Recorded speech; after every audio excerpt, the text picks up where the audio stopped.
राष्ट्रीय जल नीति 2012 में क्या पढ़ी है? हैं? तो होमवर्क मेरा काम है, होमवर्क दे देना, आप लोगों का काम है होमवर्क लिख लेना, और बाकी फिर अगले दिन आकर के अगले होमवर्क के लिए तैयार रहना। ऐसे थोड़े काम चलेगा। हम्म?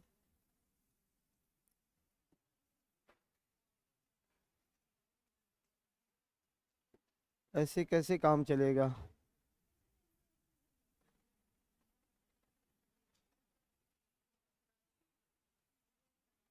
राष्ट्रीय जल नीति पर कल बातें हो रही थी आपसे, जल पर भी बातें करनी थी ना। आओ आज वाटर पढ़ाते हैं, आज जल पर ही कंसंट्रेट होते हैं।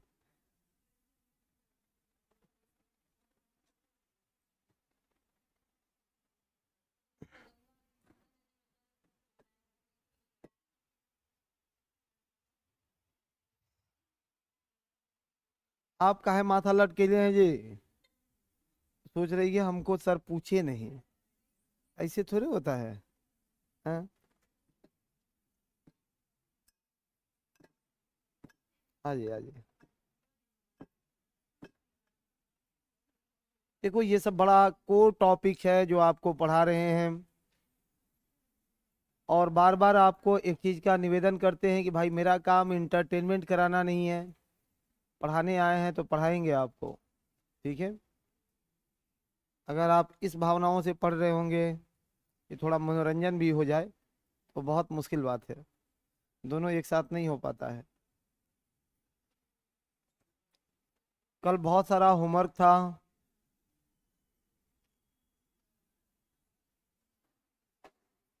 होमवर्क को आपने पूरा नहीं किया, ये बहुत अच्छी बातें नहीं है। ये है, हाँ, जितना टॉपिक लिखवा देते हैं वो परीक्षा में आना ही आना है। बाकी आज जल पर बात करेंगे आपसे। आज मेरी बातें जल और सिंचाई दो चीजों पर होगी। आज आपसे जल पर बात कर लेंगे और सिंचाई पर बात करेंगे, जल और सिंचाई पर बात करेंगे।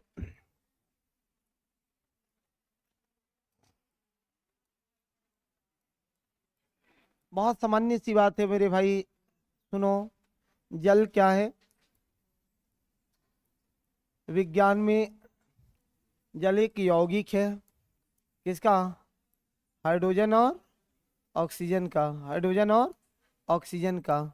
यदि देखो तो पूरे पृथ्वी पर भी, पृथ्वी पर भी जो और जल और भूपर्पटी स्थल का, जल और स्थल का वितरण है कुछ ऐसा है कि जल 71% और स्थल कितना? 29%। 29%, ये तो बहुत सामान्य बातें हो गई, इसमें कोई हमने स्पेशलाइज आपको दिया नहीं। लेकिन एक पौधे में जल का प्रतिशत कितना होता है, क्वेश्चन यहाँ पूछा जाएगा कि एक प्लांट है, एक प्लांट में, एक पौधे में जल का प्रतिशत कितना प्रतिशत होता है? किसी भी पौधे में एक जल का प्रतिशत कितना भाग होता है? एक मानव में जल की मात्रा कितनी प्रतिशत होती है? क्वेश्चन ये पूछ लेते हैं। अब क्वेश्चन यहाँ आकर के नहीं पूछेंगे कि सर पृथ्वी पर जल कितना है और वाटर कितना है, इस पर आप संतुष्ट न हो।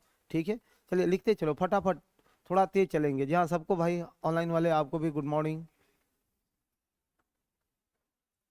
पौधों में जल का प्रतिशत 50 से 75 होता है। पौधा में जल का प्रतिशत 50 से 75 होता है। अब ये पौधों के प्रकृति पर डिपेंड करता है कि पौधा कौन सा है। 50 से 75% होता है, 50 to 75% होता है, 50 to 75% होता है, 50 से 75% तक होता है। जबकि मानव के शरीर में जल का प्रतिशत कितना? हाँ, मैक्सिमम 57 से 65% होता है। मानव के शरीर में जल का प्रतिशत, मानव में जल का प्रतिशत, मानव में जल कितना प्रतिशत? 57 से 65, 65% होता है। 57 से 65% होता है एक मानव में जल का प्रतिशत, 57 से 65% होता है। अब समझ लो एक जल की कितनी बड़ी भूमिका है मानव को लेकर के, या फिर पादप वर्ग को लेकर के। हर एक वर्ग में जल की स्थिति वही बनी रहती है। जल के स्रोत क्या है? तो एक धरातलीय और दूसरा भूमिगत। जल के स्रोत क्या है? धरातलीय और भूमिगत, धरातलीय और भूमिगत। बात करेंगे ना, अब चलते हैं उसमें। तो धरातलीय और भूमिगत, जी हाँ, मूल रूप से दो ही स्रोत होता है मेरे दोस्त, मूल रूप से दो ही स्रोत होता है। वर्षा चक्र को पढ़ोगे तो वर्षा चक्र है क्या सर? वर्षा चक्र है क्या? सुनो, कुछ लोगों ने कहा कि सर वर्षा वाला भी, बोर्ड पर बने रहना। वर्षा वाला में हालात क्या बनेगा भाई? कि यहाँ जल है, इस जल में वाष्पन होगा, जल में वाष्पन होगा, जल में वाष्पन होगा, इस जल में वाष्पन होगा, और वाष्पन का संघनन होगा, संघनन होगा, संघनन से बादलों का निर्माण होंगे, संघनन से बादलों का निर्माण होंगे। और फिर इस बादलों से बादल जो है हिमकण या हिमकण या जलबूंद के रूप में, हिमकण या जलबूंद के रूप में, जलबूंद के रूप में, या पृथ्वी पर आपतित होगा, पृथ्वी पर आपतित होगा, पृथ्वी के गुरुत्वाकर्षणीय प्रभाव से, पृथ्वी के गुरुत्वाकर्षणीय प्रभाव से। यहाँ ये भी बना लेना कि पृथ्वी का किस प्रभाव से? गुरुत्वाकर्षण से, गुरुत्वाकर्षणीय प्रभाव से, गुरुत्वाकर्षणीय प्रभाव से इस जल का पृथ्वी पर आपतन होगा, और पुनः यह नदियों या अन्य स्रोतों से, नदी आदि स्रोतों से, नदी आदि स्रोतों से महासागरों तक इसे पहुंचाया जाएगा, फिर वाष्पन होगा। ये कंप्लीट प्रक्रिया है, जल चक्र कहलाती है, कंप्लीट प्रक्रिया जल चक्र कहलाती है। ये वही जल चक्र है जो धरातल पर जल था उसी का पुनः पृथ्वी पर आ जाना, यही जल चक्र है ना। बस इतनी बातों को तो पढ़नी थी, तो फिर अलग क्यों लेकर के जा रहे हो इसको? दो स्रोत है, कौन कौन सा? एक धरातलीय जल संसाधन और दूसरा भूमिगत जल संसाधन। हाँ, हिमपात, हिमपात होगा, हिमकण है, हिमकण है, ठीक है, हिमकण के रूप में। स्नोफॉल, बर्फबारी होगा, स्नोफॉल होगा यानी बर्फबारी होगा। फटाफट लिख लेना है कि जल संसाधन के दो स्रोत हैं, कौन कौन? धरातलीय जल संसाधन और दूसरा होता है भूमिगत जल संसाधन, धरातलीय जल संसाधन और भूमिगत जल संसाधन।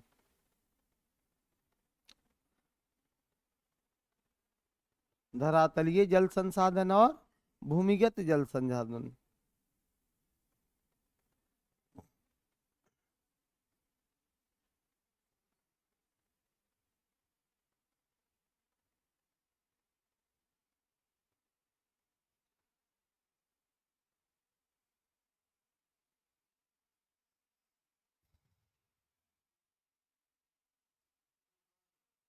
हाँ, बर्फबारी जो होता है, बर्फबारी जो होता है मेरे भाई, बर्फबारी जो होता है, ठीक है, बर्फबारी। अब एक बात बताओ, जल जो हमारे पास उपलब्ध है, उस जल का सबसे बड़ा हिस्सा, सबसे बड़ा हिस्सा, धरातलीय जल का सबसे बड़ा हिस्सा हम किस क्षेत्र में उपभोग कर रहे हैं? सिंचाई के क्षेत्र में। अप्रॉक्स कुछ डाटा आपके पास होगा, डाटा और आटा दोनों चीज को हमने कहा था बांध के रखना है परीक्षा के लिए, ठीक है, नहीं तो फिर मुश्किलें आ जाएगी। सिंचाई में कितना प्रतिशत? लगभग 78% हिस्सा हम सिंचाई में उपभोग कर रहे हैं। इमारती, आज आपका नया क्लास है क्या? हाँ, पुराना आदमी है कि नया आदमी है आप?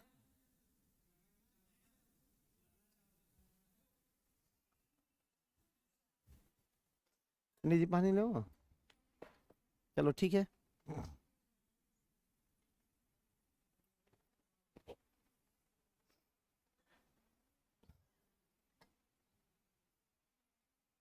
हाँ, जल चक्र में समुद्र का योगदान बहुत बड़ा योगदान है अंकित जी। मेरे भाई यही तो समुद्र है ना, यही तो सागरों के जल का, महासागरों के जल का वाष्पीकरण क्या है? यही सो महासागर से, सागर से, समुद्र से वाष्पीकरण हो रहा है। बहुत बड़ी भूमिका है, बहुत बड़ी योगदान होता है महासागरों का, बहुत बड़ा योगदान होता है महासागरों का, ठीक है। चलो आगे बढ़ लेना है, कंटिन्यू करो इसी को। सुनो आगे लिखना कि समस्त जल में से 78% कृषि में, 78% कृषि में, फटाफट लिख लो, कृषि में, जबकि 13% ऊर्जा में, 13% ऊर्जा में, 13% ऊर्जा में,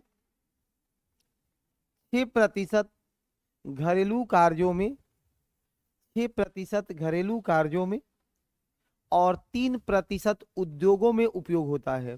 3% उद्योगों में उपयोग होता है। 3% उद्योगों में उपयोग होता है। जोड़ोगे कितना परसेंट हो जाएगा?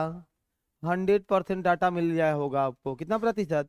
100%। 100% का डाटा आपके पास होगा। 100% का डाटा आपके पास होगा। कोई दिक्कत?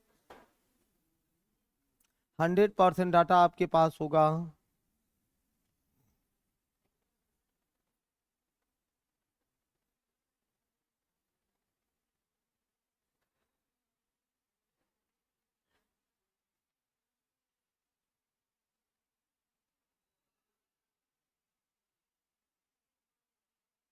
हाँ,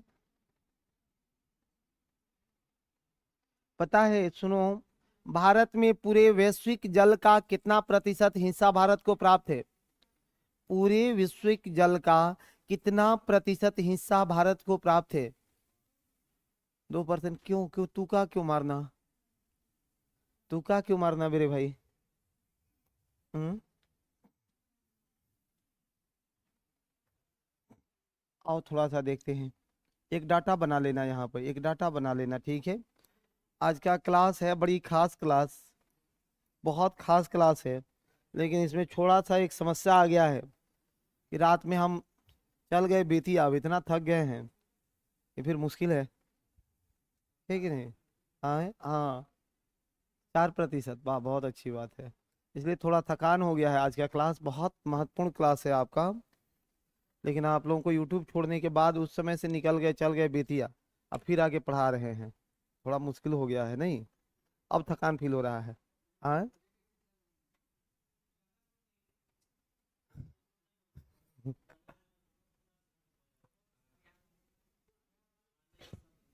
हम्म, 3.5 घंटा लगता है, कम थोड़े है।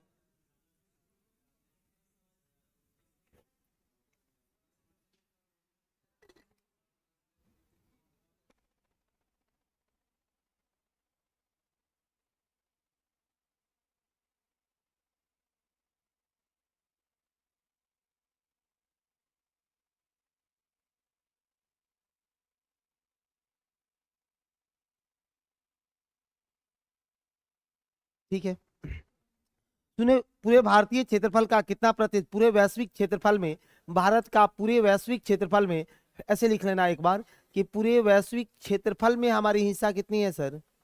क्षेत्रफल में हिस्सा कितना है भारत का? 2.4%। क्षेत्रफल में हिस्सा कितना है? 2.4%। जबकि वाटर, जल में हमारा हिस्सा कितना है? 4%। क्वेश्चन ये बहुत इंपॉर्टेंट होकर के रहेगा कि पूरे वैश्विक जल में, पूरे वैश्विक जल में भारत की हिस्सेदारी कितने प्रतिशत की है? यहाँ 4% की हिस्सेदारी है। और पर कैपिटा जो है, कैपेबिलिटी में हम कितने रैंक पर हैं पूरे वैश्विक में? प्रति व्यक्ति जल उपलब्धता पर भारत का स्थान, ऐसे लिख लेना। प्रति व्यक्ति, बहुत कमाल का लाइन है कि प्रति व्यक्ति जल उपलब्धता पर कैपिटा वाटर एबिलिटी पर, एबिलिटी पर, प्रति व्यक्ति जल उपलब्धता पर, जल उपलब्धता पर, उपलब्धता पर भारत का रैंक कितना है? 132वां, 132वां है हम लोग। सोचो, हमारे यहाँ जल की क्राइसिस है, हमारे यहाँ वाटर क्राइसिस है, वाटर क्राइसिस है मेरे भाई, ठीक है? भारत में एवरेज एनुअल रेनफॉल क्या है? आए, हाँ, 1160 mm है। में तो सीएनटी में तो 10 से भाग दे दो, उसमें चेंज हो जाएगा फटाफट, ठीक है? हमारे यहाँ कितना है अप्रोक्स? हाँ, औसत वर्षा कितना है भारत में? एक शब्द ये भी लिख करके रखना। अब जितना एग्जाम का कंटेंट है उतना ही पर आपको मैं घुमा रहा हूँ, ज्यादा सही वही भी है कि 1160 mm भारत में औसत वर्षा है, भारत में औसत वर्षा है। वैश्विक औसत वर्षा क्या है? वैश्विक औसत वर्षा कितना है? पूरा विश्व का औसत वर्षा कितना है मेरे भाई? वैश्विक औसत वर्षा क्या है? फटाफट बता दूं कि वैश्विक औसत वर्षा कितना है? 1110 mm का।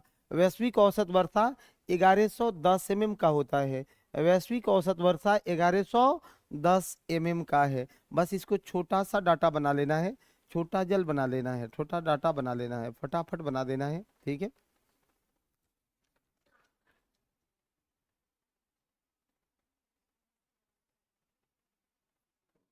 डाटा बना लो।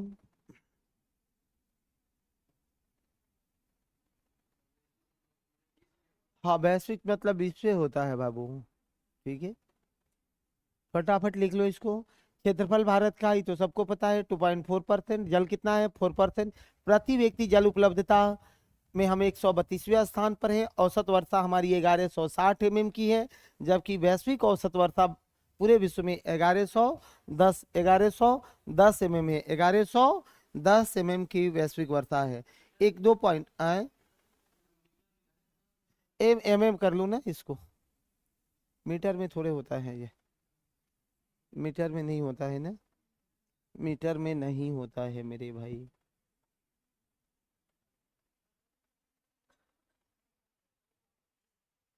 चलो ठीक है।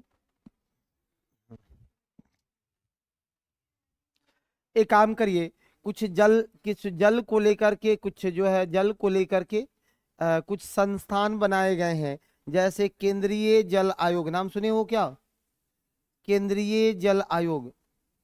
केंद्रीय जल आयोग भारत सरकार की एक संवैधानिक सांविधिक संस्था है, केंद्रीय जल आयोग।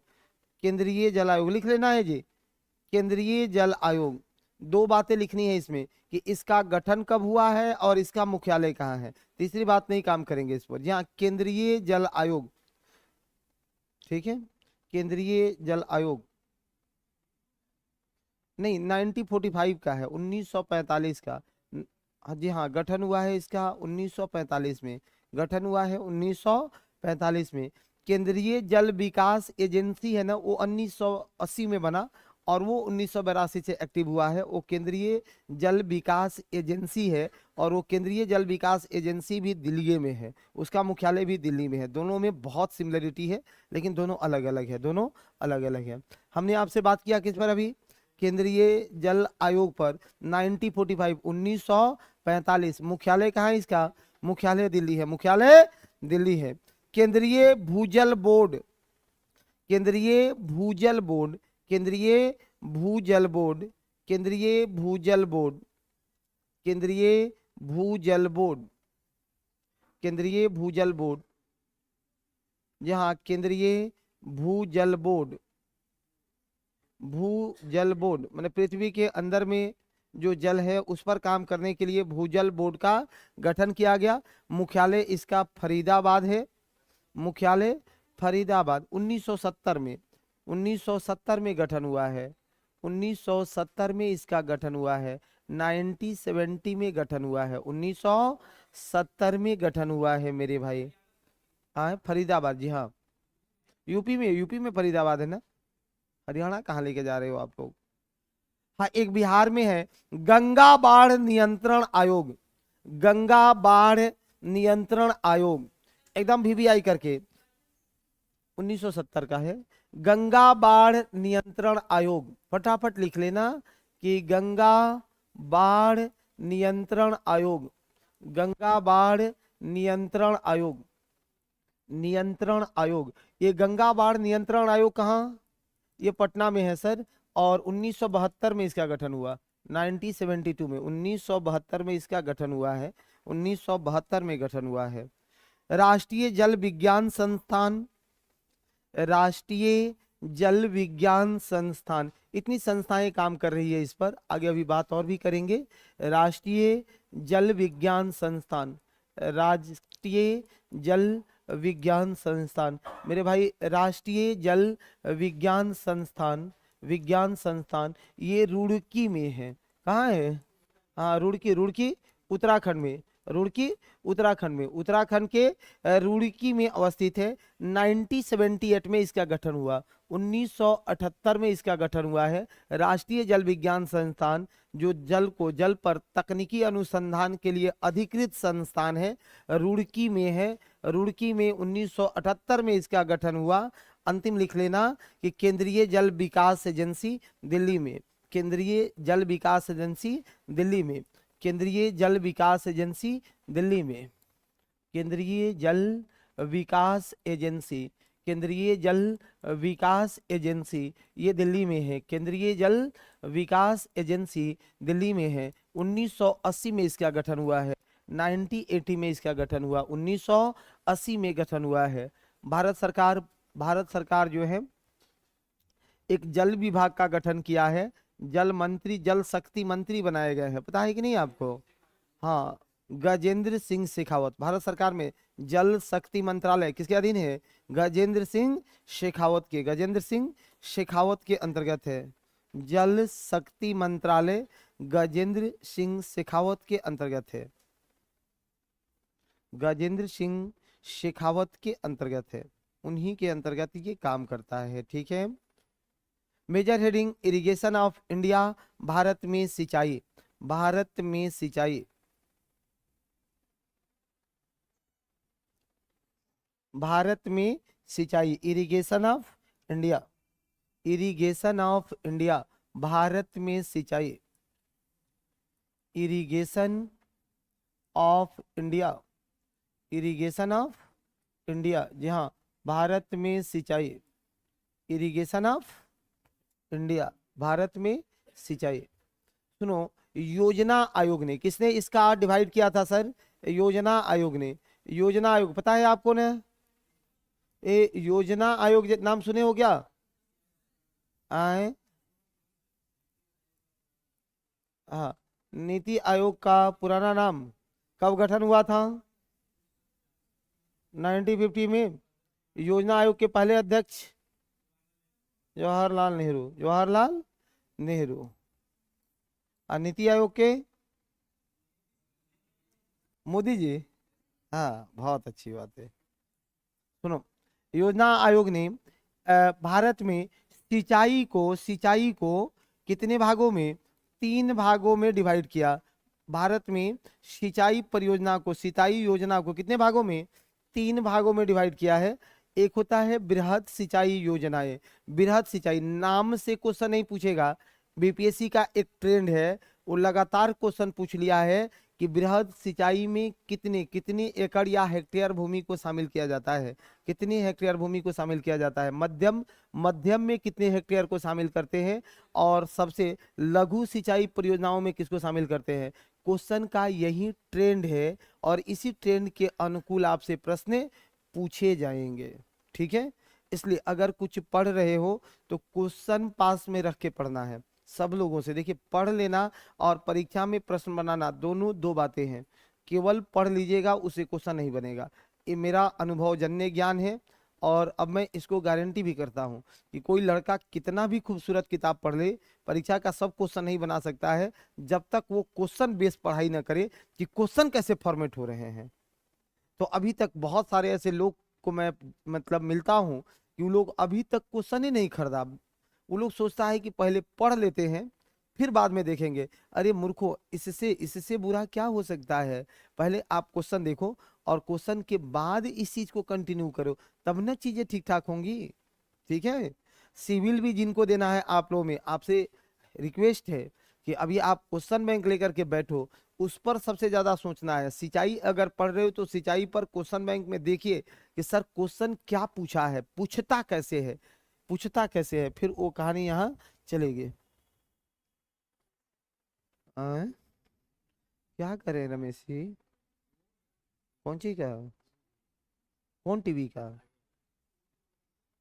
अबे यार, आगे टीवी कहाँ, आगे तो रिमोट है, अथी एसी है, तो वही ना है। चलिए, ठीक है, बहुत अच्छा। कितना लोग आप लोग दे रहे हो इस साल सिविल, सही बताना आप? और बाकी लोग नहीं दीजिएगा भाई, इतना दिन से पटना में है। सब लोग ईमानदारी से बताओ ना। हाँ, आप भी दे दीजिए। सिविल वाला कितना लोग इस साल दे रहा है? अभी दे रहे हैं। आप लोग नहीं देने वाले हैं?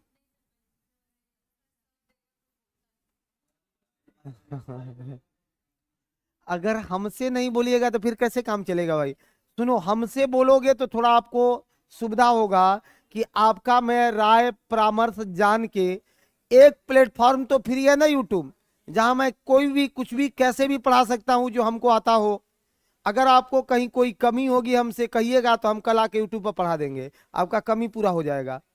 तो इसलिए हमसे आप साझा करिए ना।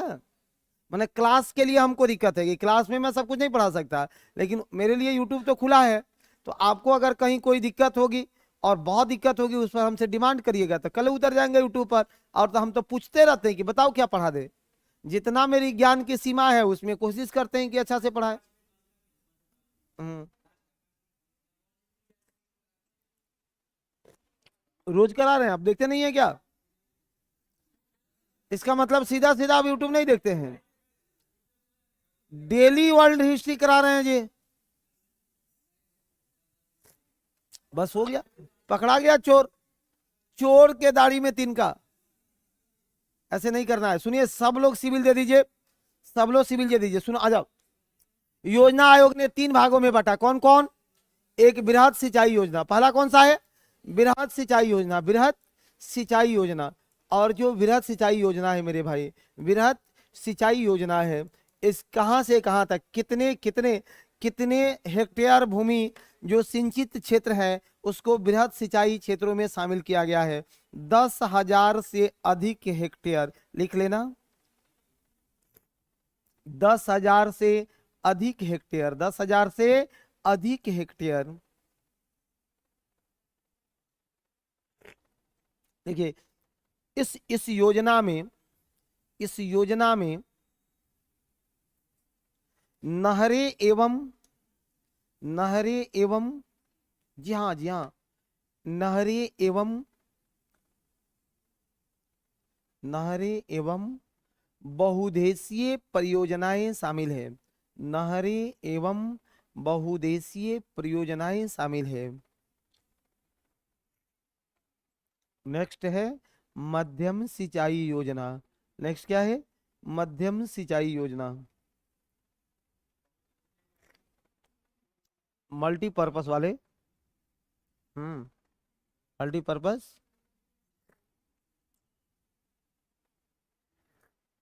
नेक्स्ट लिख लेना है मध्यम सिंचाई योजना, मिडिल इरिगेशन प्रोजेक्ट।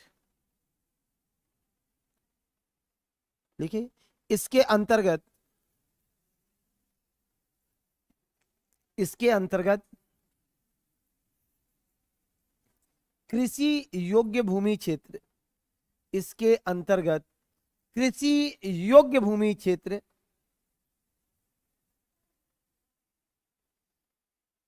कृषि योग्य भूमि क्षेत्र कितना? 2 हेक्टेयर से अधिक किंतु 10 हेक्टेयर से कम होता है। 2 हेक्टेयर से अधिक किंतु 10 10 हेक्टेयर से कम होता है। 2 हेक्टेयर से अधिक किंतु 10 हेक्टेयर से कम होता है। किससे ज्यादा होता है?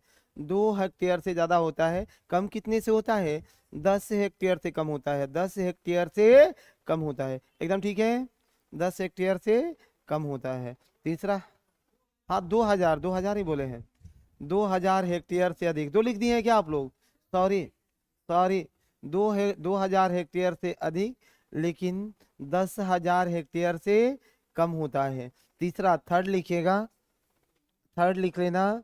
लघु, इसमें कौन आएगा, कौन आएगा इसमें? तो जितनी छोटी छोटी नहरें हैं, जितनी छोटी नहरें हैं उन छोटी नहरों को हम लोग शामिल करते हैं। छोटी छोटी नहरों को हम लोग शामिल करते हैं, छोटी नहरों को शामिल करते हैं। तीसरा पर बात करिए, 2,000 से अधिक और 10,000 से कम। 2,000 से अधिक, 10,000 से कम। तीसरा बात करेंगे लघु सिंचाई योजनाएं, लघु सिंचाई योजनाएं, लघु सिंचाई योजनाएं, लघु सिंचाई योजनाएं, लघु सिंचाई योजनाएं। कितना होता है ये? 2,000 हेक्टेयर से कम, 2,000 हेक्टेयर से कम कृषि क्षेत्र क्या आएगा इसमें? तो जितना हम लोग आज यूज कर रहे हैं ना कि पंप से, ड्रिप सिंचाई, तालाब सिंचाई, ये सब इसी का हिस्सा रहेगा। सब इसी में पूछे जाते हैं, सब इसी में आते रहता है मेरे भाई, सब इसी में आते रहता है। ठीक है, 2000 हेक्टेयर से कम कृषि कृषि क्षेत्र। अभी एक बात बताओ, अह, बातें सिंचाई पर हो रही है, बातें सिंचाई पर हो रही है। तो सिंचाई के जो साधन है बोर्ड पर रहिए, कौन कौन सा है? तो सबसे पहले तो देख लेना है एक चीजों को, नहर को। दूसरा देख लेना है आप नलकूप टाइप का देख लो, नलकूप टाइप का देख लेना। और तीसरी बातें कर लेना कहाँ पर चल के? तो तालाब पर, तीसरा तालाब पर। अब ये सब इसके अपने अपने लाभ हैं और अपनी अपनी हानियां हैं। सबके अपने अपने लाभ हैं और अपनी अपनी हानि है। सबके लाभ हानि है कि नहीं है? सिक्के का दो पहलू होता है, हेयर टेल दोनों देखते हैं। नहर सिंचाई के भी अपना लाभ है। नहर सिंचाई का लाभ हानि क्या है? एक तो सुनो, इसका लाभ क्या है सर, कि ये सस्ता होता है, ये सस्ता होता है। सबसे पहला बात कि नहर सिंचाई सस्ता होता है, देख लीजिए उसमें लिखना नहीं है, समझ लेना है ना। नहर सिंचाई सबसे सस्ता होता है। दूसरा इसका और लाभ क्या है?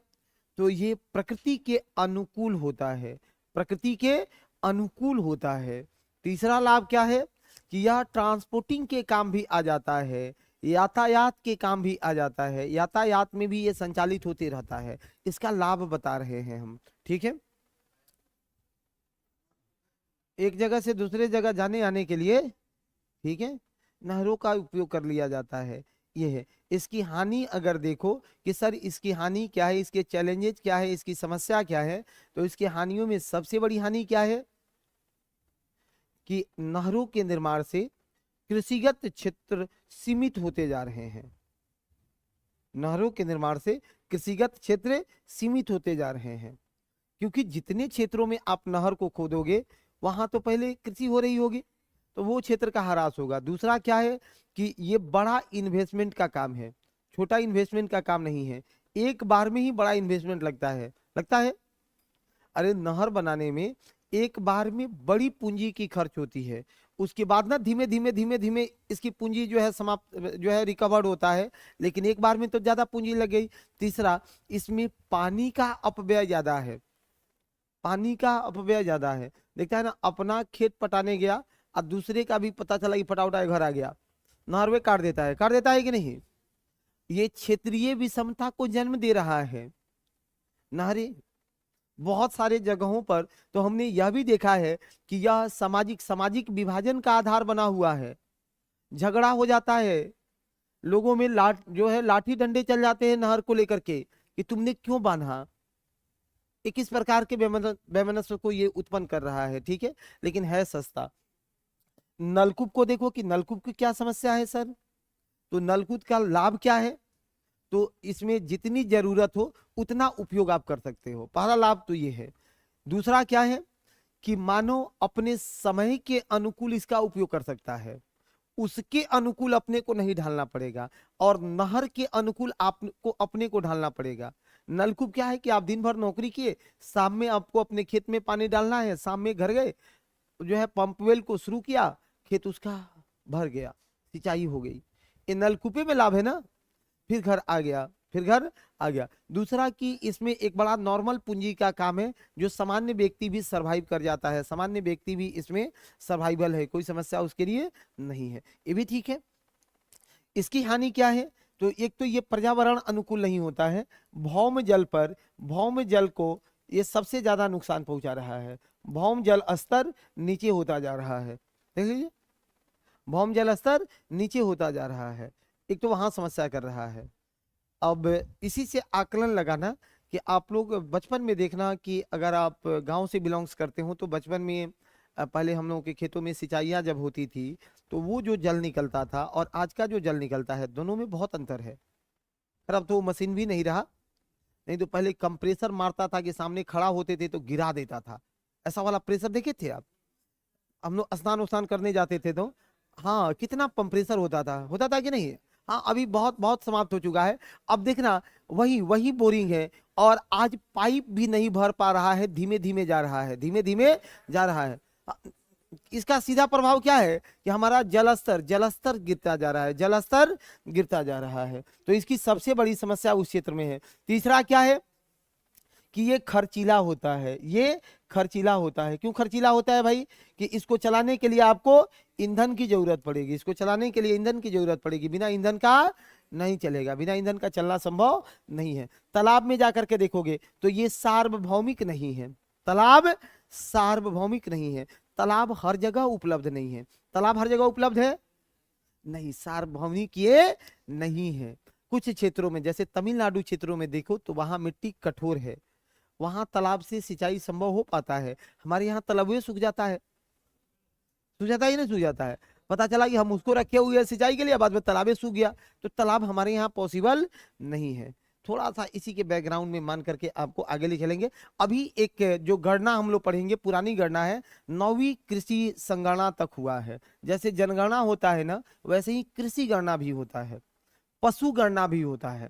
अफसोस तो यही है कि सरकार शिक्षकों की बहाली करती है कि चलो बच्चों को पढ़ाने के लिए, और शिक्षकों से कृषि गणना करवाएगी, पशु गणना करवाएगी, मुर्गा मुर्गी गिनवाएगी, है कि नहीं है?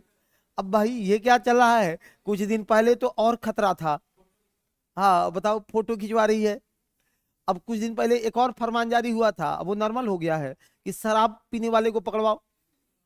मैंने भाई करवा क्या रहे हो?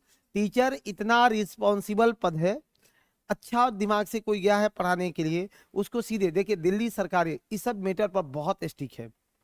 दिल्ली के अगर स्कूल बहुत अच्छे हैं तो वहां की सरकारें अपने शिक्षकों को मतलब जबरदस्त, अगर भारत में कहीं के शिक्षक सबसे ज्यादा सुखी है तो दिल्ली के।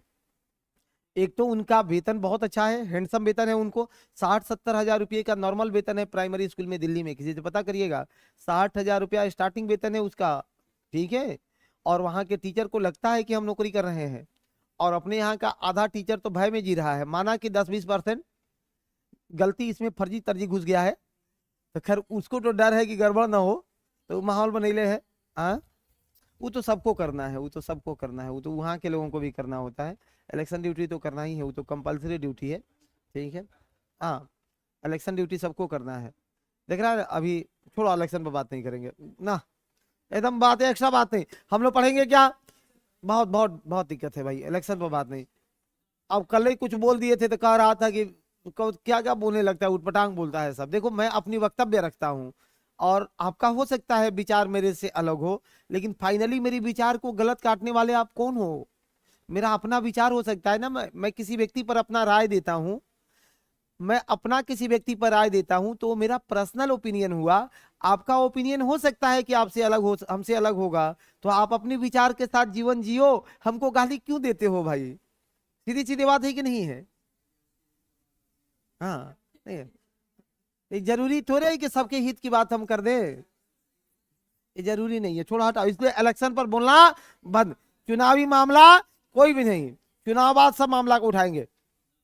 और सो रही है क्या?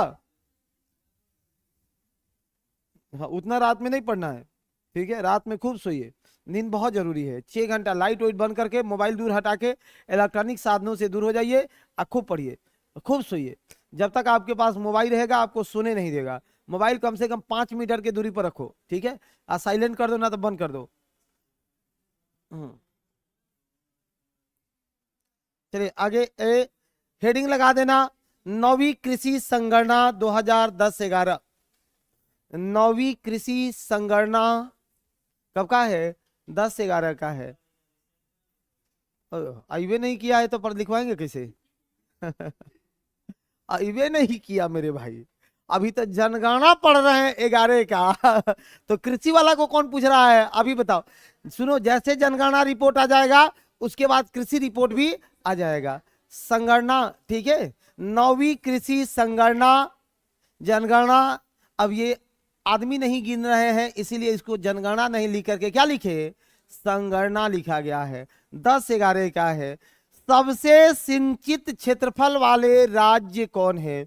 सर्वाधिक सिंचित क्षेत्रफल वाला राज्य, फिर गड़बड़ कर रही है। सर्वाधिक सिंचित क्षेत्रफल, सर्वाधिक सिंचित क्षेत्रफल, सिंचित समझते हो ना? इरिगेशन, इरिगेशन सबसे ज्यादा इरिगेशन कहाँ है, किस राज्य में? सबसे ज्यादा उत्तर प्रदेश में, सबसे ज्यादा उत्तर प्रदेश में, फिर मध्य प्रदेश और तीसरा राजस्थान। ओहो, जो पढ़ा रहा हूं उसको पढ़ो ना, पंजाब को भी पढ़ाऊंगा मेरे भाई। यूपी, मध्य प्रदेश और तीसरा राजस्थान, तीसरा राजस्थान। राजस्थान सबसे ज्यादा जो है सिंचाई की व्यवस्था यहाँ की गई है। प्रतिशत में बात करेगा कि प्रतिशत में सर्वाधिक सिंचित क्षेत्र, तब पंजाब आएगा। जी हाँ, प्रतिशत में सर्वाधिक सिंचित क्षेत्र, प्रतिशत में सर्वाधिक सिंचित क्षेत्र पंजाब। उसके बाद हरियाणा। पंजाब में पता है कितना? 99.6% लैंड सिंचित लैंड है। 99.6% भूमि पंजाब की सिंचित भूमि है। देखो कितना उपयोग कर रहे हैं वो लोग। अब बिहार में 64% अप्रोक्स है। पढ़ाएंगे आगे बिहार स्पेशल में, आगे बिहार स्पेशल में पढ़ाएंगे, चिंता नहीं करना है। बिहार स्पेशल पर बातें करेंगे इस पर, ठीक है। चलिए सुनो, आगे लिखना, एक लाइन में खटाखट लिखो। देश में सबसे कम सिंचाई वाला राज्य, सबसे कम सिंचाई वाला राज्य, नॉन इरिगेटेड स्टेट। अंग्रेजी वर्ड क्या लिखना मेरे भाई? Non irrigated state, non irrigated state, non irrigated state. अभी बताओ, सबसे ज्यादा दो दो रूप में लिखना है इसको। नॉन इरिगेटेड को दो रूप में लिखना है, नॉन इरिगेटेड को दो रूप में लिखना है, इरिगेटेड को दो रूप में लिखना है। नॉन इरिगेटेड स्टेट को एक तो प्रतिशत में और दूसरा एरिया में, एक प्रतिशत में और दूसरा एरिया में। प्रतिशत में कौन सा है? प्रतिशत में कौन है? असम है। प्रतिशत में सबसे कम सिंचाई कहाँ? असम की। सबसे कम सिंचाई असम में है, मात्र 5%। अप्रोक्स कितना परसेंट? 5%, 5.5% है, 5.5% असम का है। जबकि एरिया वाइज देखोगे तो महाराष्ट्र में सबसे कम है। एरिया वाइज महाराष्ट्र में सबसे कम है। एरिया वाइज कहाँ? महाराष्ट्र में, महाराष्ट्र में सबसे कम है।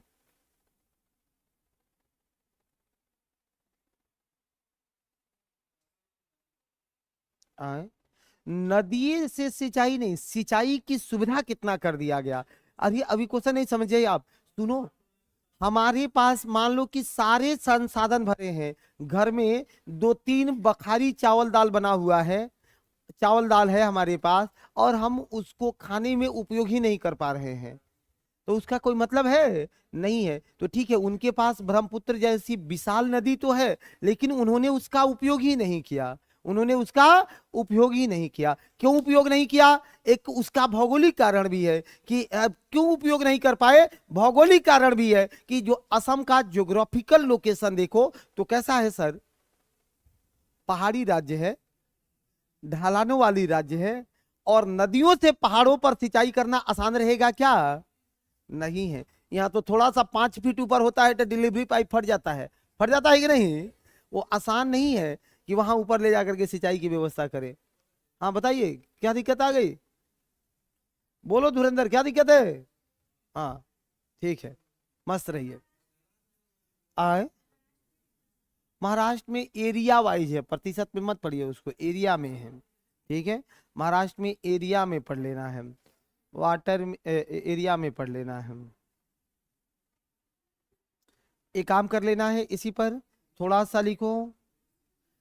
सबसे ज्यादा सिंचाई किस स्रोतों से की जाती है? थोड़ा स्रोत पर भी बात कर लेना है कि कौन सा रिसोर्स है, कौन सा सोर्स है सिंचाई का जो सबसे ज्यादा चल रहा है। बहुत शॉर्टकट में हम लोग बढ़ रहे हैं आगे, पता है ना। सबसे ज्यादा स्रोत कौन सा है, किस स्रोत से सबसे ज्यादा सिंचाई करते हैं? कौन सा स्रोत है? नलकूप से सबसे ज्यादा, नलकूप से सबसे ज्यादा, नलकूप से। यो पूछबा लगभग 45% मेरे बाबू, नलकूप से 45%। कौन सा स्रोत सबसे ज्यादा भारत में चल रहा है? नलकूप चल रहा है। नलकूप से कितना परसेंट? 45%। अप्रॉक्स 45% नलकूप का उपयोग करते हैं। 45% नलकूप सिंचाई चलता है। जबकि दूसरा उसी में चलोगे तो दूसरे स्थान पर नहर है मेरा भाई, और नहर पर है लगभग 26%, लगभग 26%, लगभग 26%, लगभग 26%।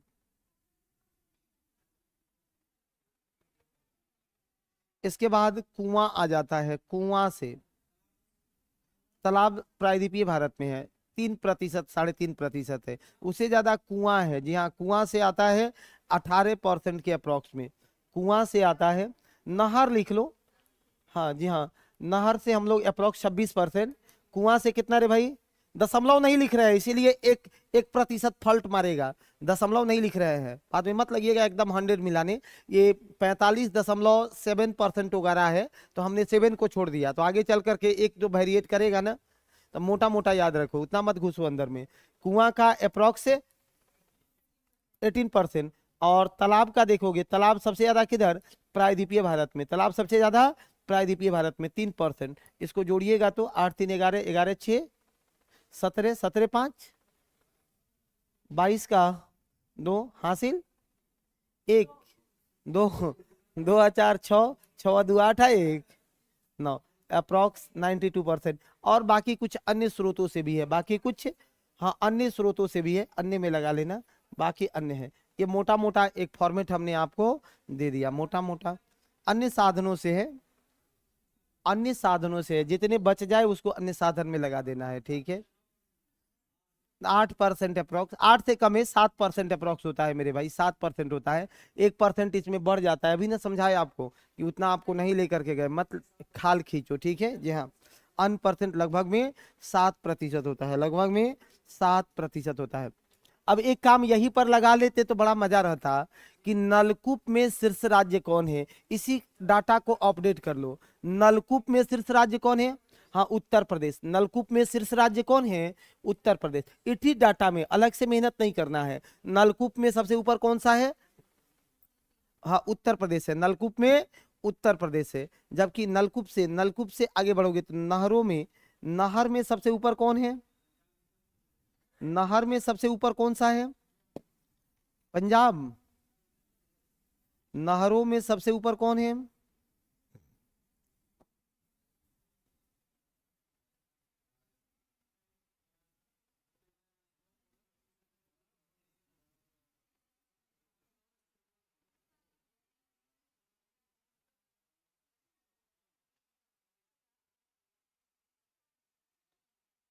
नहर में भी शायद यूपी है, देखिए तो। नहर में भी देख लीजिए एक बार, एक बार कोई देखो तो। नहर में भी शीर्ष स्थान शायद यूपी का ही है। सीधे कुआं में बदलता है, कुआं में चलोगे ना कूप में, तो कूप वाला में आ जाता है कुआं में मध्य प्रदेश। कुआं में कौन सा? मध्य प्रदेश। कुआं में मध्य प्रदेश, कुआं में मध्य प्रदेश हो जाता है। और जी हाँ, और तालाब में तमिलनाडु, तालाब में तमिलनाडु, तालाब में तमिलनाडु, तालाब में नव तमिलनाडु। हाँ एक बार इसको देख लीजिए, नहर वाले को, इसको एक बार अपडेट कर लो, ठीक है। तालाब में वो आ जाएगा, जी हाँ उत्तर प्रदेश है। हाँ कौन नलकूप में? वो तो नलकूप तो है ही है यूपी। नहर में,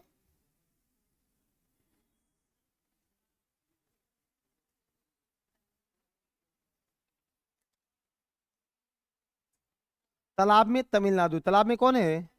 जी हाँ तालाब में तमिलनाडु है, उसको एगो को देख लेना है, एगो को देख लेना है मेरे भाई। तालाब में सबसे ऊपर कौन सा है? तमिलनाडु है, तालाब में सबसे पहले तमिलनाडु है। हमने कल आपको कुछ बात किया था कि आप लोग घर से एक काम करना कि राष्ट्रीय जल मसौदा 2012 पढ़ के आना। कुछ लोग बढ़ के आए क्या? कुछ लोग पढ़ के आए क्या? और कुछ और हमने आपको होमवर्क किया था कि जैसे ड्रिप इरिगेशन, ड्रिप सिंचाई, इस सब पर आपसे बातें की थी। हाँ चलो ठीक है। ड्रिप इरिगेशन वो फैक्ट्स है, एक बार उसको चेक कर लीजिए, चेक कर लीजिए।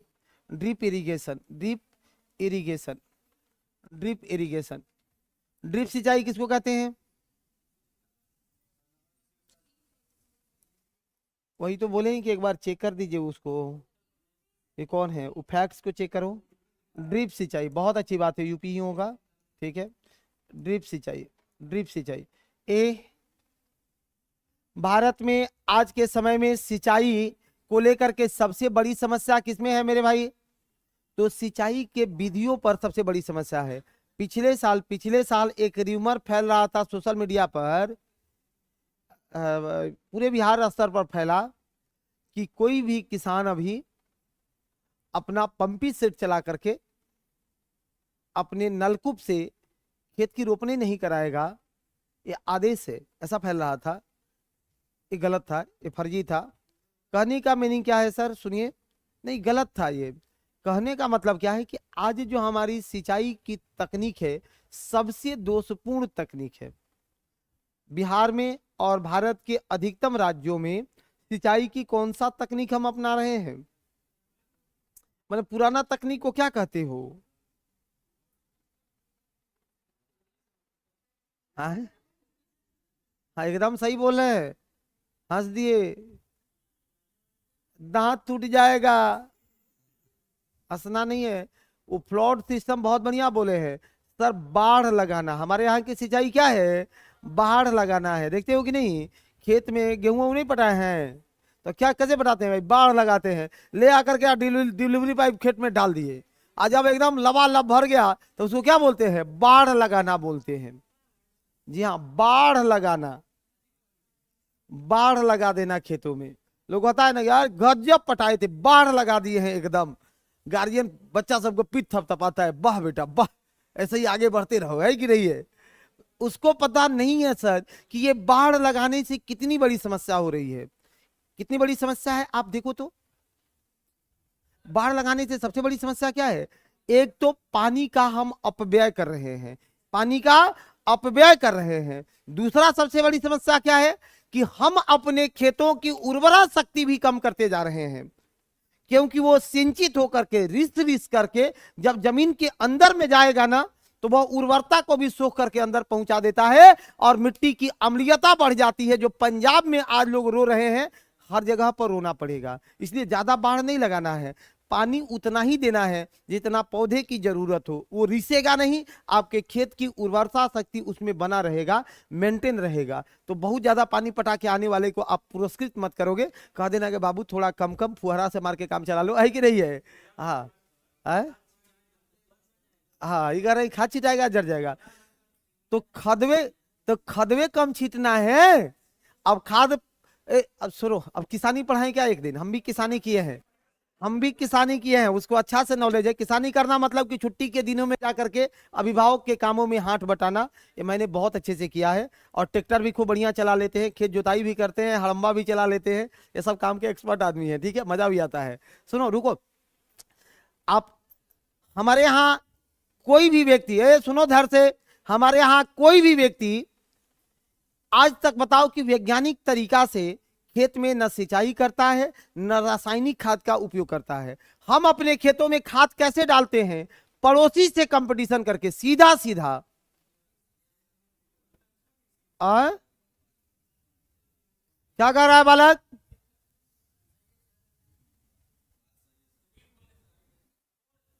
क्या कर रहे हैं?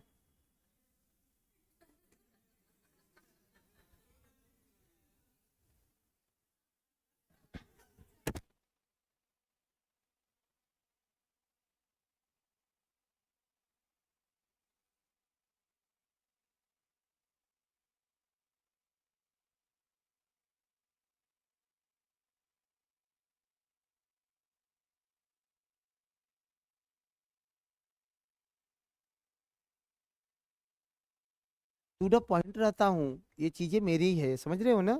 मैं बहुत टू द पॉइंट रहता हूँ अपने विषय के साथ। और आपको जित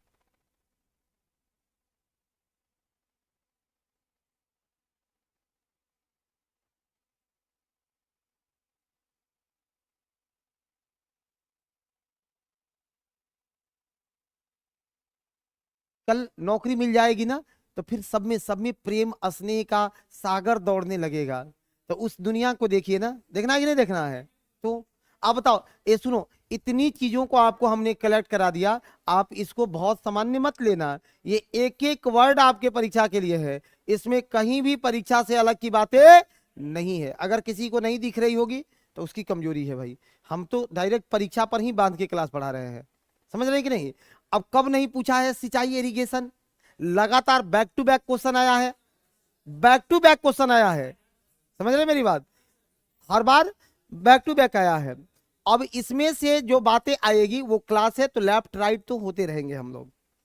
चलिए ठीक है, निकलते हैं इस दुनिया से।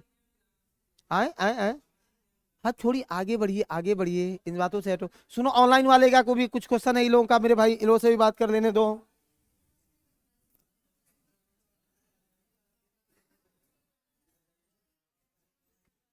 आवाज बहुत अच्छे मेरे भाई, चलो चलो सुनो। आवाज आवाज की दिक्कत नहीं है भाई, आवाज मिल रही होगी आप लोगों को, आगे बढ़ो। ड्रिप इरिगेशन एक लाइन लिखना है इसमें। सिंचाई की यह विधि, ड्रिप इरिगेशन कहते किसको है, फटाफट लिखे। ड्रिप इरिगेशन, जी हाँ, सिंचाई की वह विधि जिसमें जल को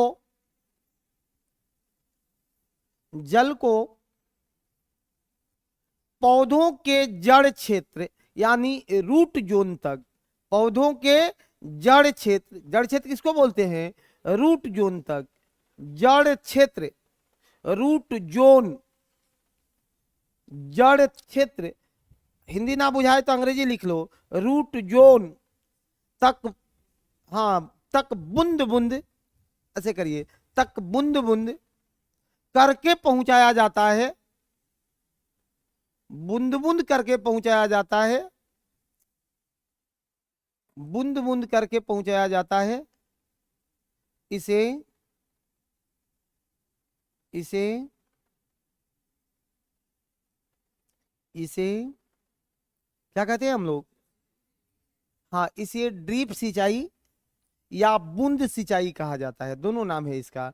इसके लिए ड्रिप सिंचाई या बूंद सिंचाई कहा जाता है।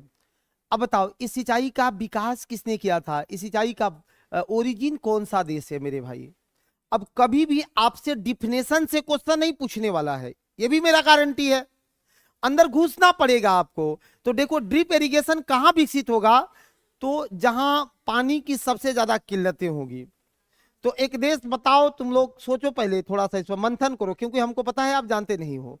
तो कौन सा कंट्री उस टाइप का हो सकता है जो इतना बड़ा सोच सकता है? तो इजराइल, सीधी बात। आज देखो इजराइल कितना विकसित है सर।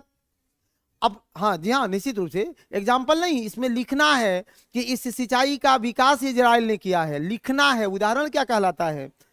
जी हाँ, इस सिंचाई का विकास इजराइल ने किया है, इजराइल ने किया है।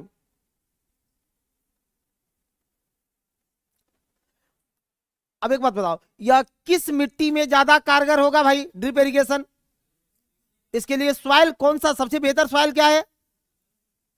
ए भाई, जलोढ़ में तो रेतीला मिट्टी भी लगा दोगे। हाँ, रेतीला रेतीला मिट्टी में सबसे कारगर होगा कहाँ? रेतीला मिट्टी में, क्योंकि वहां बाढ़ लगाने जाइएगा, पानी सूख के चल जाएगा, रुकेगा पानी नहीं। इसलिए उसने क्या अपनाया, ड्रिप इरिगेशन की, बूंद बूंद करके जाएगा और पौधे विकसित होते रहेंगे। तो इसके लिए सबसे बेहतर मिट्टी क्या है? ऊसर मृदा है, रेतीला मृदा है, रेतीला मृदा है, वहां ड्रिप इरिगेशन सक्सेसफुल है। ठीक है, एक लाइन लिखिए उसी में, यह विधि ऊसर कोमा रेतीला, यह विधि ऊसर कोमा रेतीला, ऊसर ऊसर खेत, रेतीला मृदा, जहां ऊसर अनफर्टिलाइज जो क्षेत्र था, ऊसर रेतीला, और बागों के सिंचाई के लिए, और बाग के बगीचा के वृक्ष के बागों के सिंचाई के लिए सबसे उपयोगी है, सबसे उपयोगी है।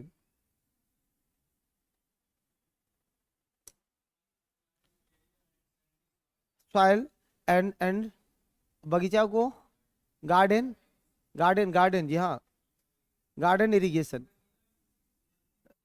सैंडी सैंडी सैंडी सॉइल, जी हाँ, सैंडी सॉइल, रेतीला मिट्टी को सैंडी सॉइल। अब देखो आम के बगीचा में हमको पटाना है, तो आम के बगीचा में अगर बाढ़ लगाएंगे तो पानी कितना अपव्यय होगा। एक लाइन नीचे नीचे नोट लगा करके लिख लीजिए, जी नहीं, नीचे नोट लगा करके लिखिए, आगे बगान में नहीं, भगवानी में नहीं चलेगा, नीचे नोट लगा करके लिखो कि इस विधि के द्वारा, इस विधि के द्वारा, इस विधि के द्वारा 35 से 75% पानी की बचत होती है। यहां 35 से 75% पानी की बचत होती है, पानी की बचत होती है, पानी की बचत होती है। सबसे ज्यादा पानी की बचत करता है यही। किस विधि में सबसे ज्यादा पानी की बचत है? ड्रिप इरिगेशन में। सबसे ज्यादा किस में है? ड्रिप इरिगेशन में, सबसे ज्यादा ड्रिप इरिगेशन में है। ठीक है सबका। नेक्स्ट आपसे पूछेगा एक जो है स्प्रिंगलिंग या ये फौहारा वाला सिंचाई, स्प्रिंगलिंग, जी हाँ, ये स्प्रिंगलिंग इरिगेशन, स्प्रिंगलिंग इरिगेशन, फौहारा सिंचाई। अब बताओ ड्रिप और फौहारा दोनों एक है कि अलग है? हाँ, दोनों दो बातें हैं, दोनों दो बातें हैं, दोनों दो बातें हैं। ड्रिप में क्या करते हैं हम लोग, वो सीधे पौधों के जड़ तक पहुंचाते हैं, और उसमें फुहारा लगा करके करते हैं, उसमें फुहारा लगा करके करते हैं। अब दोनों का एक एक शस्त्र से मत साधिएगा।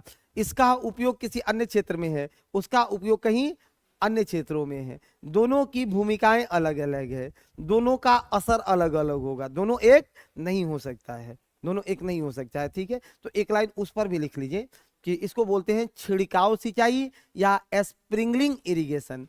छिड़काव सिंचाई या स्प्रिंगलिंग जो है स्प्रिंगलिंग इरिगेशन, छिड़काव सिंचाई या स्प्रिंगलिंग इरिगेशन। ठीक है, हो गया है। ऑप्शन क्यों हो जाते हैं आप लोग? अभी कल ऑप्शन थे नहीं, अभी ऑप्शन थे, ऑप्शन नहीं होना है।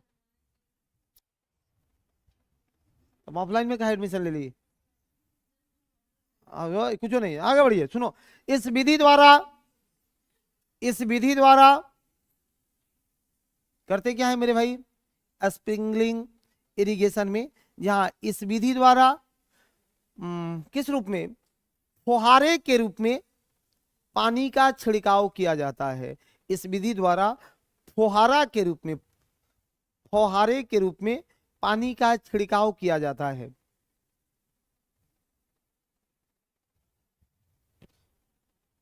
पानी का छिड़काव किया जाता है। जो क्या कहोगे, मृदा की सतह पर, जो मृदा की सतह पर, जो मृदा की सतह पर किस रूप में प्राप्त होता है?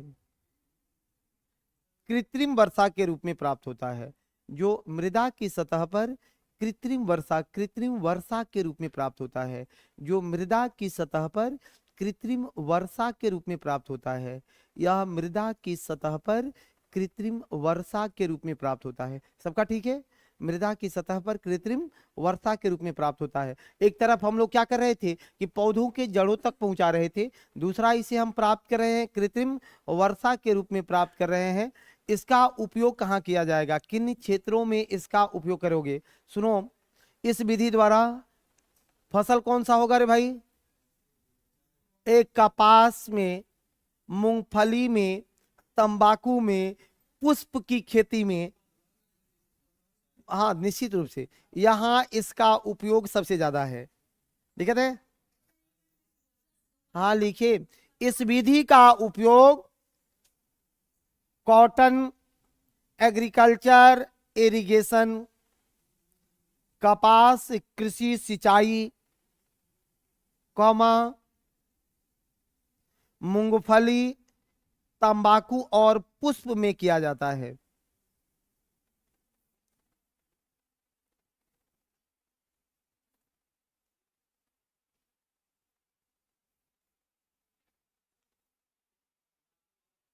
तंबाकू और पुष्प में भी, पुष्प में भी, पुष्प में भी किया जाता है।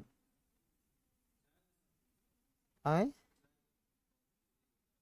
चाय में जो है वहां देखोगे उस समुच्चय कृषि का नमूना है, और वहां पर अभी भी बाढ़ लगा करके जो है सिंचाई किया जाता है चाय में भी। ठीक है, वहां जो छिड़काव करते हैं वो कीटनाशी का छिड़काव है। दोनों दो चीजें हैं।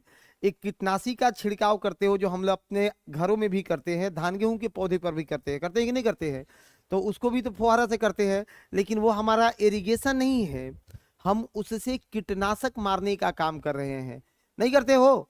आपके मन में भावनाएं आ रही होगी कि सर हम लोग भी तो वो अपने खेतों में करते रहते हैं छिड़काव सर। तो हाँ, वो इरिगेशन आप नहीं कर रहे हो, आप उससे कीटनाशी का छिड़काव कर रहे हो। तो इरिगेशन कीटनाशी एक हो सकता है क्या?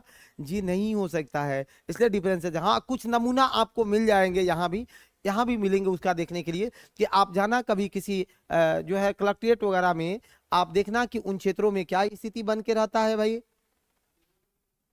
क्या स्थिति बन के रहता है कि फुहारे लगाए गए रहते हैं, वहां पर क्या लगाया गया रहता है? फुहारे लगा करके, और इस प्रकार की खेती की जाती है, इस प्रकार की खेती वहां पर किया गया रहता है। ठीक है, आए आए हाँ, बहुत जगह इस टाइप का कृषि होता है, ऐसी बात नहीं है। ठीक है, लेकिन थोड़ा खर्चीला ये भी है, ये भी खर्चीला है। आगे लिखो, एक होता है फर्टिगेशन, फर्टिगेशन। जी हाँ, नेक्स्ट एक होता है फर्टिगेशन, फर्टिगेशन हिंदी में भी फर्टिगेशने बोला जाता है इसको, फर्टिगेशन हिंदी में भी क्या बोलते हैं? जी हाँ, फर्टिगेशन ही बोलते हैं, हिंदी में भी फर्टिगेशन ही बोलते हैं, हिंदी में भी फर्टिगेशन ही इसको बोला जाता है। हिंदी नाम भी क्या है इसका? फर्टिगेशन ही हिंदी नाम है इसका, हिंदी नाम भी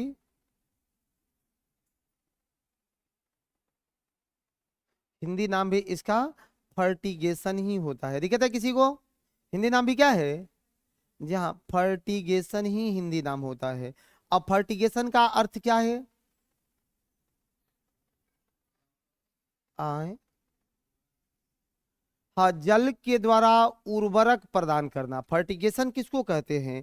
कि सर जल में उर्वरक डाल करके अगर पौधों तक पहुंचा रहे हो, उसको फर्टिगेशन कहा जाता है। अब एक क्वेश्चन आपसे कैसे फॉर्मेट करेगा परीक्षा में, सुनिए कि वाटर के साथ, जल के साथ उर्वरक को भी पौधों तक पहुंचाना क्या कहलाता है? ड्रिप सिंचाई कहलाता है, स्प्रिंकलिंग सिंचाई कहता है, फर्टिगेशन कहलाता है, एक से अधिक इनमें से कोई नहीं। क्या कहलाता है? फर्टिगेशन। और सेम इसी टाइप का क्वेश्चन फॉर्मेट होगा। दिक्कत है?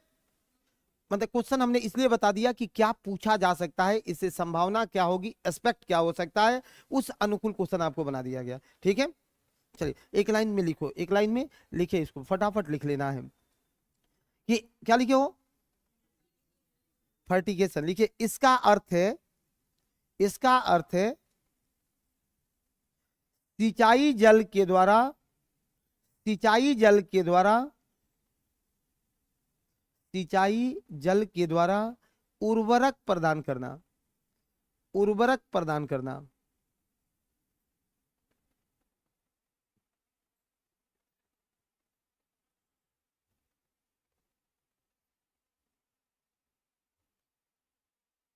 लिखो इस विधि का ऐसे एक लाइन लिख लेना। ये तो बड़ा प्राचीन विधि है, इसका एथेंस का नाम सुना है तुम लोग कभी?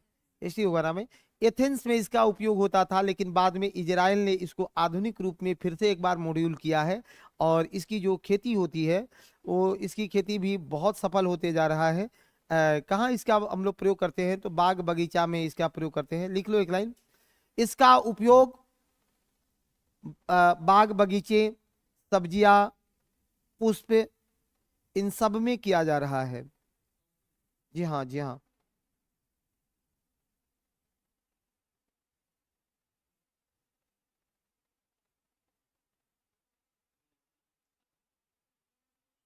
कृषि आदि में किया जाता है। सुनिए एक काम करिए, अब एक क्वेश्चन और इसमें फॉर्मेट अगर कर लें कि भाई इसमें किस प्रकार के उर्वरकों का प्रयोग किया जाएगा, किस प्रकार के उर्वरक का प्रयोग करोगे, अब बताओ। ए चूना, चूना आप छीट सकते हो क्या ऐसे ले आकर के? चूना भी तो एक उर्वरक है, उर्वरक है कि नहीं? रुक जाइए, चूने का छिड़काव आप इस विधि से कर सकते हैं? नहीं, क्योंकि जैसे ही वाटर में जाएगा वो रिएक्शन कर लेगा, रिएक्शन शुरू हो जाएगा, विक्रिया शुरू हो जाएगी, और बाद में जाकर के उसको ब्लॉक कर देगा। दिक्कत है। अभी नैनो यूरिया आया है, उसी को बोल रहा है, मैं सुन रहा था, आपकी भावनाओं को समझ रहा हूं। सुनिए उसमें क्या कहिएगा कि सर वैसे उर्वरकों का प्रयोग करते हैं जो स्वभाव से जल में घुलनशील होना चाहिए, और वैसे उर्वरक कौन है, तो नाइट्रोजन और ये पोटेशियम, ये दोनों उर्वरक जो है जल में घुलनशील होते हैं, नाइट्रोजन और पोटेशियम, इनका छिड़काव हम लोग कर सकते हैं, इसमें कर सकते हैं। इसमें एक लाइन में लिखो कि इस प्रकार की छिड़काव के लिए नाइट्रोजन एवं पोटेशियम का उपयोग किया जाता है, नाइट्रोजन एवं पोटेशियम का उपयोग किया जाता है, नाइट्रोजन और पोटेशियम का उपयोग किया जाता है मेरे भाई। नहीं, छिड़काव करते हैं इसको, ठीक है। हाँ उसमें भी पोटेशियम, अरे ठीक है, वो घोल करके इसको छिड़क देते हैं, तो वो ये अभिक्रियाशील, जी हाँ, नैनो यूरिया अभी इसका सबसे बेहतर उदाहरण है, सबसे बेहतर चल रहा है अभी पर, ठीक है। जी हाँ निश्चित रूप से आता है, उसका भी आता है। कितना नीचे ले जाओ लोगों भाई, बात करते करते, छोड़ो ना, आगे बढ़ाओ। कल और भी कुछ आपसे बातें हमारी हुई थी, कुछ विषयों पर बातें हुई थी, निश्चित रूप से कुछ बातें हुई थी, कुछ होमवर्क ले लेना, कुछ होमवर्क ले लीजिए, जिसको पहले घर से पढ़ के आना है। आप लोग होमवर्क लेते हो तो पढ़ते हो कि नहीं, पक्का पढ़ के आते हैं कि नहीं। अब ये इनका कहना है कि सर जो हम लोग पढ़ के आते हैं,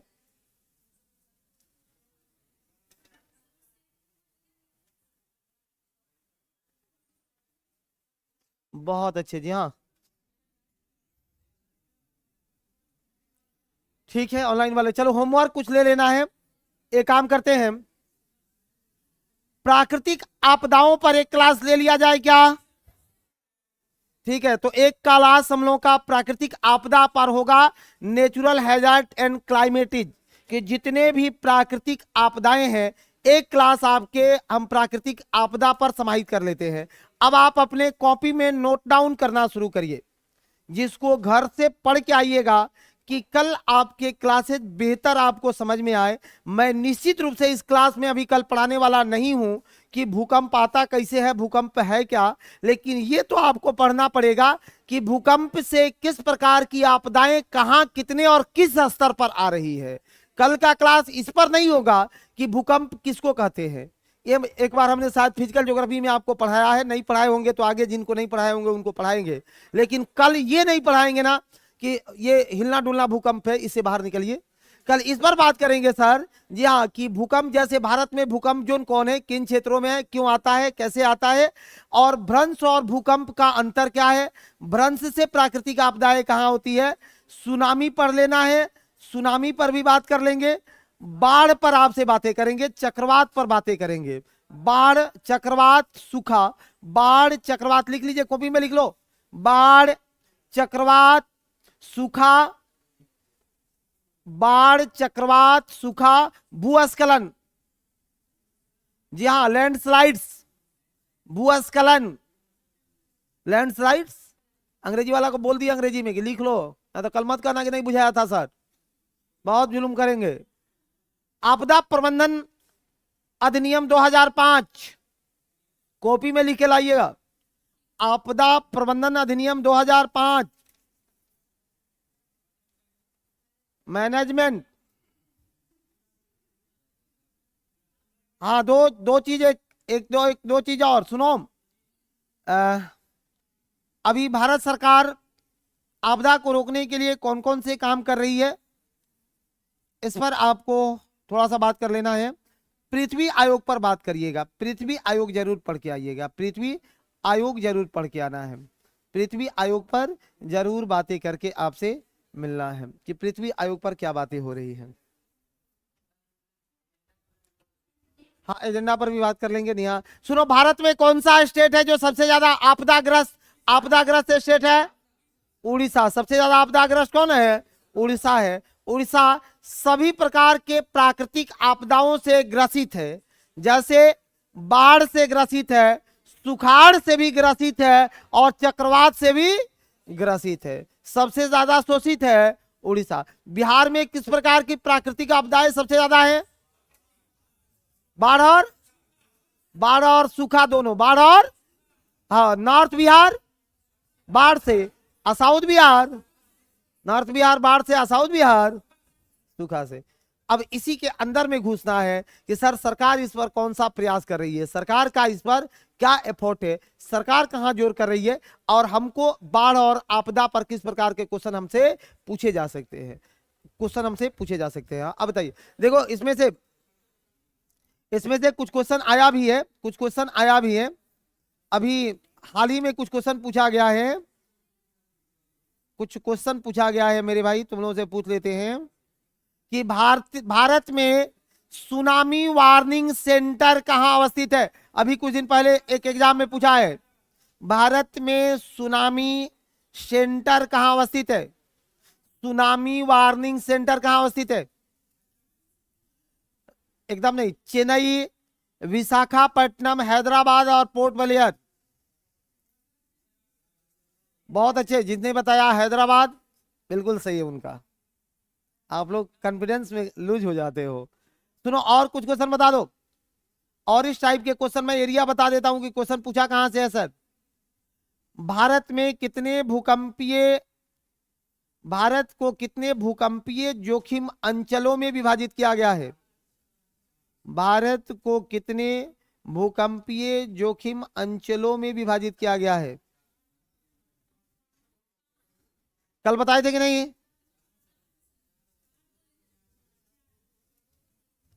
अरे कल क्या कर रहे हैं मेरे भाई, मोबाइल नहीं देखना है, नहीं देखना है।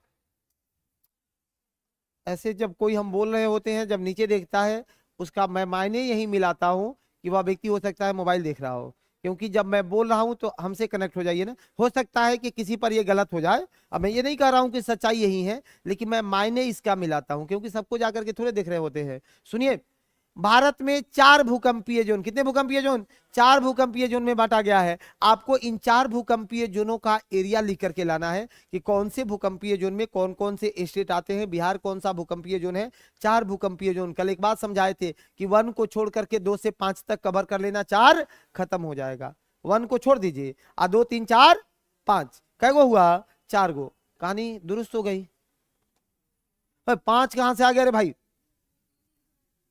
2 3 4 5, कै गो हुआ, हाँ 1 को छोड़ के 5 था, कै गो, हाँ 4 बन जाता है। इसी से कितने बनते हैं, 4 बनते हैं, 4 बनते हैं। और प्राकृतिक आपदा को पढ़ने के बाद हम दूसरी दुनिया में चलेंगे, जहां खनिज वगैरह को पढ़ेंगे, और कोशिश भी है कि जितना जल्दी आपका खत्म हो जाए।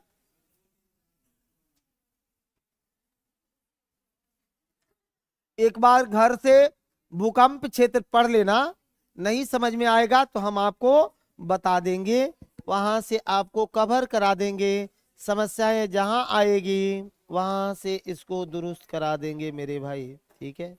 बहुत अच्छे, क्या हो गया,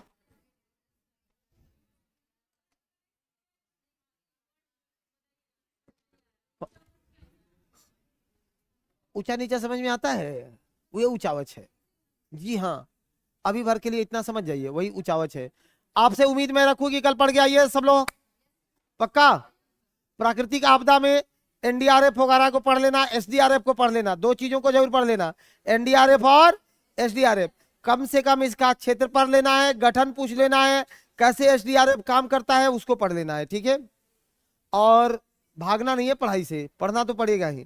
थोड़ी ज्यादा पढ़ाई हो रही है तो आपके लिए अच्छी बात है, कोई गुनाह नहीं है, कोई गुनाह का काम नहीं कर रहे हैं। कल इसको आगे दुरुस्त करते हैं, ठीक है। Thank you.